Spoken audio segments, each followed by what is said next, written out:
여러분 안녕하십니까. 혼란한 정치 시사 이슈를 술술 풀어보는 송국근의 혼술 2월 9일 월요일에 인사드립니다. 지금 지난 주말 그리고 오늘까지 좌파 진영을 발칵 뒤집어 놓은 일이 있습니다. 바로 정청래의 민주당이 이재명의 대북 송금 사건에서 이재명에게 결정적으로 불리한 진술을 한 김성태 전 쌍방울그룹 회장의 변호인을 제2차 내란몰이 특검에 추천을 했죠.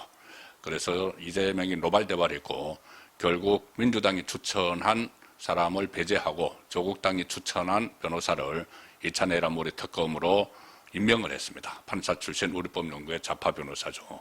자, 그런데 이 과정에서 과연 그 정청래 쪽이 그들이 민주당에서 추천한 전준철, 검사 출신 전준철이 이 쌍방울 김성태 전 회장을 변호를 해서 결과적으로 대북 송금 사건, 이재명을 궁지에 몰아넣은 그런 인물 중 한 명인지 과연 모르고 했느냐. 자, 다 알면서도 이거 일종의 물먹이게 한 것 아니냐. 이재명에 대해서.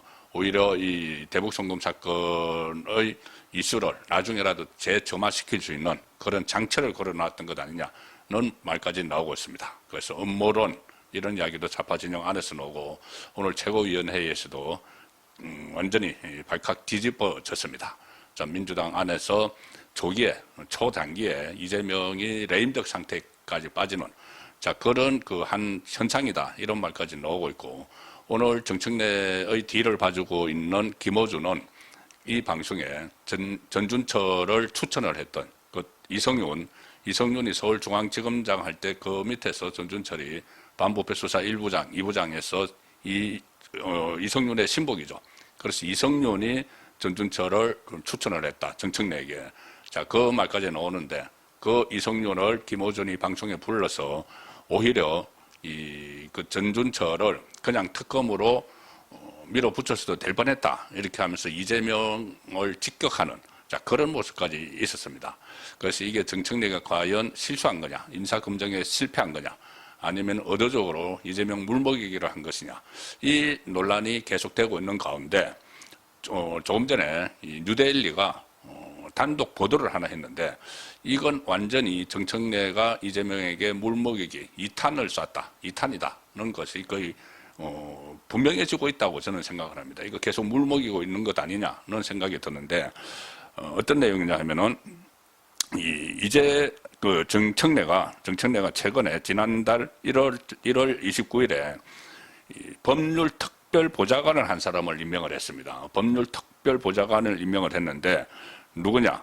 해강 변호인단, 법무법인 해강의 서민석 대표 변호사.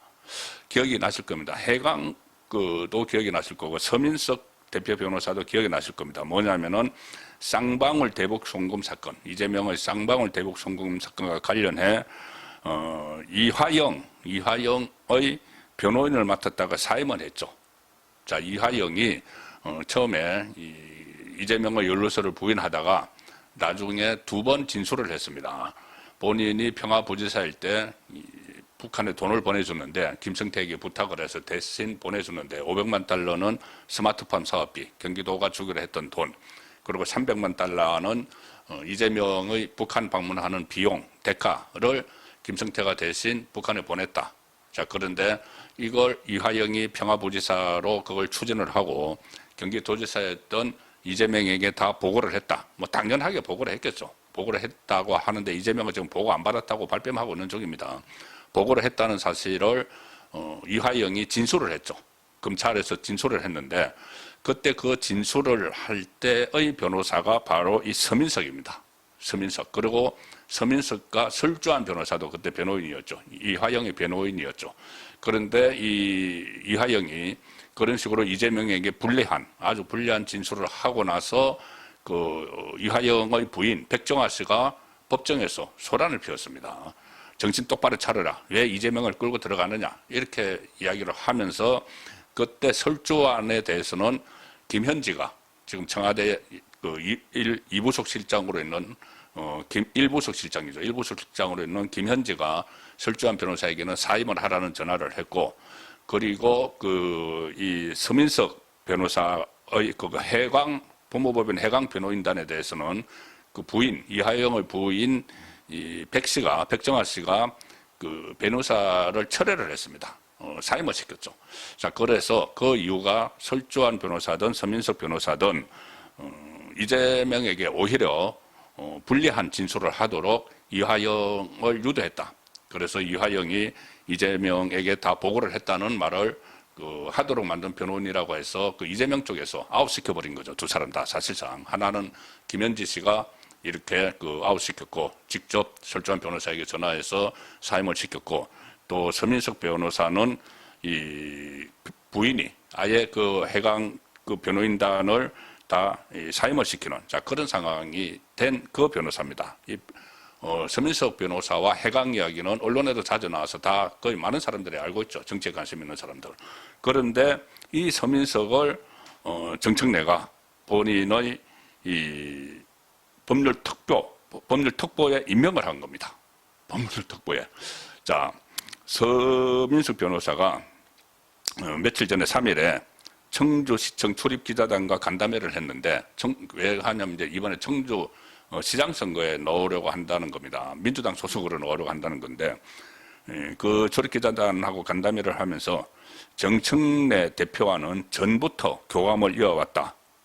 자, 앞으로 어떤 미션이 주어지면 그 역할에 충실할 예정이다. 이렇게 이야기를 했다고 합니다. 정청래와 전부터 교감을 이어왔다. 자, 이재명에게 불리한 진술을 한 이화영을 아마 이화영을 이제 설주환 변호사하고 두 사람이 털어놓는 게 좋겠다는 이야기를 해서 이화영이 털어놨겠죠. 자, 그런데 그런 사람과 그 변호를 했던 사람과 정청래가 전부터 교감을 이어왔다. 그 이제 서민석 변호사가 주장을 하는 겁니다. 그러면서 청주시장 선거 공천을 받아야 하는 입장에서 대표 특보를 맡게 된 것은 어떠한 의미가 있을 것 같아. 자, 이렇게까지 이야기를 했고 이 서민석 변호사는 쌍방울 대북 송금 사건과 관련해서 이화영이 이재명에게 불리한 진술을 했을 때 당시 변호를 맡았던 인물이다. 그래서 이게 또 이재명이 이 기사를 보면 또 지금 좀 노발대발하고 있을 거다는 생각이 듭니다.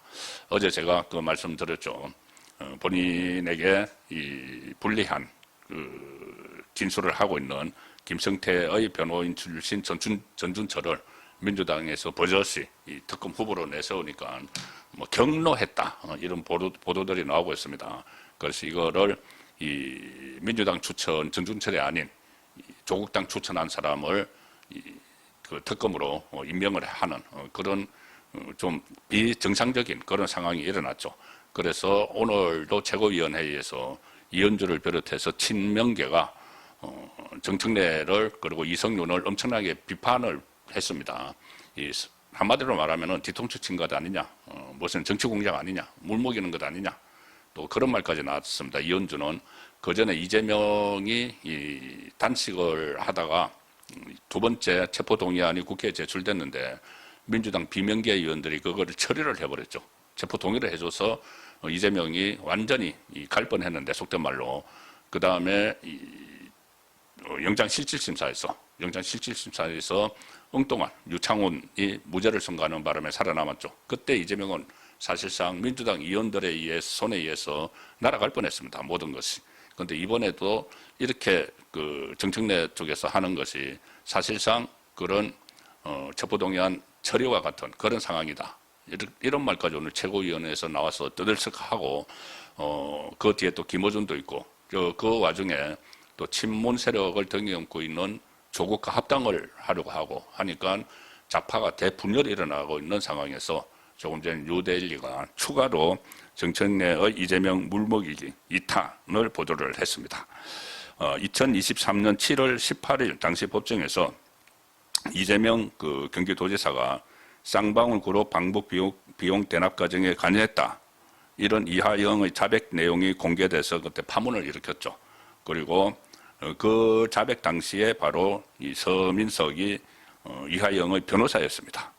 이화영이 변호사였고 그때 이화영의 배우자 백정아 씨가 이 민주당 쪽에 남편이 해유 압박을 받았다. 이 탄원서를 보냈습니다. 해유 압박을 누구에게서 받았느냐? 그때만 해도 뭐 연어 술 파티 얘기 아니고 변호인들이 해유를 했다는 이야기입니다. 서민석이 해유를 했다.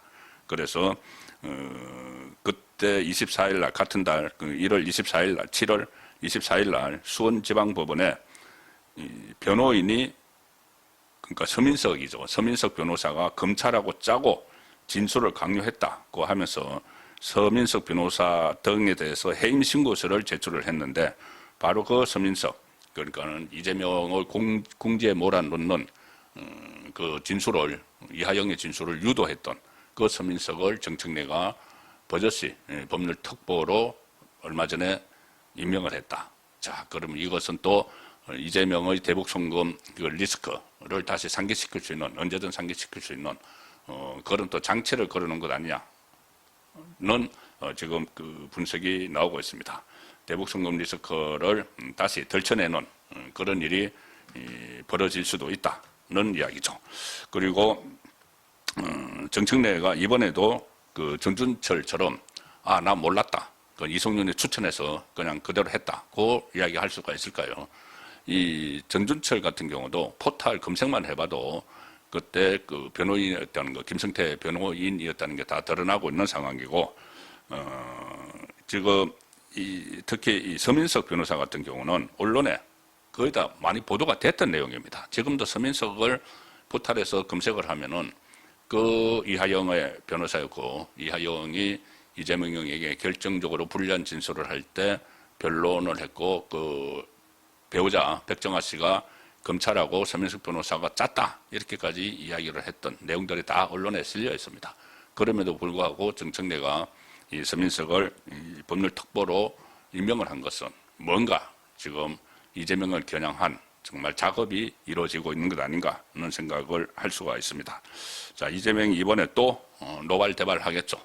그러면 그 정청래가 어제 이재명에게 누를 끼쳐서 죄송하다 이런 식으로 무릎을 꿇는 척 했는데 그 와중에 또 2탄이 터졌기 때문에 이번에도 또 정청래가 또 무릎을 꿇겠죠. 꿇고 나서 또 3탄을 또 준비하고 있는 것은 아닌지 예의주시해서 지켜봐야 될 상황이 되는 것 같습니다. 좌파의 대분열은 결과적으로 이재명 정권을 크게 흔들 수 있기 때문에 이 점을 예의주시해야 될 것 같습니다. 예, 오늘 저녁 8시 라이브 선거권의 정치 쇼 시간에 다시 뵙도록 하겠습니다. 감사합니다.